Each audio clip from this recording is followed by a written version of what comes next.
Salut, et bienvenue sur la tribune du Real Madrid. Le Real Madrid prépare activement le prochain mercato estival avec un objectif clair, recruter un milieu de terrain axial de très haut niveau. Selon les informations du Mundo Deportivo et de Topskill Sport UK, la direction madrilène a établi une liste élargie de profils internationaux. Parmi les noms étudiés figurent notamment Vitinha de Paris Saint-Germain, Rodri de Manchester City, Enzo Fernandez de Chelsea, Alexis Mac Allister de Liverpool, Adam Wharton de Crystal Palace et Kay Smith de AZ Alkmaar. Le média catalan indique que Vitinha serait aujourd'hui l'option privilégiée en interne, mais son départ de Paris s'annonce complexe à négocier. En parallèle, la piste menant à Enzo Fernandez reste très active. Le club madrilène n'aurait pas abandonné l'idée de recruter l'international argentin et continue de placer le renforcement du milieu comme priorité numéro 1 de l'été.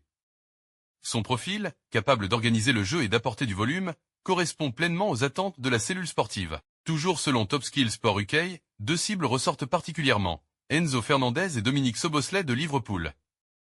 Des discussions auraient déjà eu lieu avec l'entourage du milieu hongrois de Liverpool, preuve d'un intérêt concret.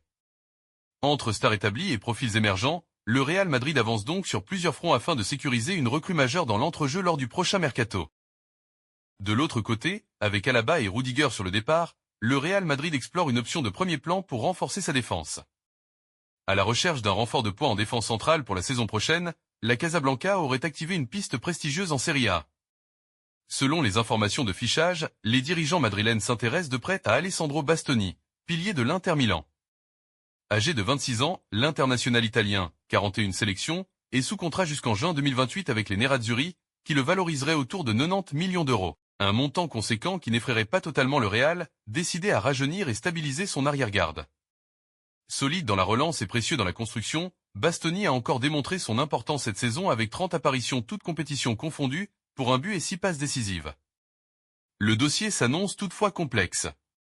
Le FC Barcelone et Arsenal surveilleraient également la situation du défenseur italien. Reste à savoir si l'Inter acceptera d'ouvrir la porte à l'un de ses cadres, ou si le Real devra se tourner vers une alternative pour renforcer son axe défensif cet été, affaire à suivre.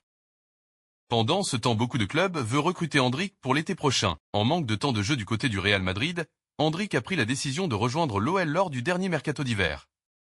Les Guns ont réalisé l'un des meilleurs coups de cette fenêtre de transfert étant donné que pour ses 6 premiers matchs à l'OL, Endrick a déjà inscrit 5 buts. Si le club rhodanien a fait comprendre son envie de le conserver pour une saison supplémentaire, à l'issue de son prêt, l'OL n'a aucune chance de voir Endrick porter le maillot lyonnais la saison prochaine.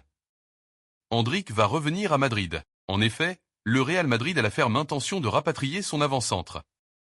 Alors que la Maison Blanche regrette déjà son prêt, le voir continuer à l'OL est clairement impensable. Le Real Madrid a clairement fait savoir qu'il ne serait ni prêté ni vendu la saison prochaine, explique notamment Fabrizio Romano. De plus, si le Real Madrid était ouvert à un départ du Brésilien, la concurrence est telle que l'OL n'avait pas la moindre chance. En effet, Chelsea, Tottenham et Arsenal sont très chauds sur Endrick.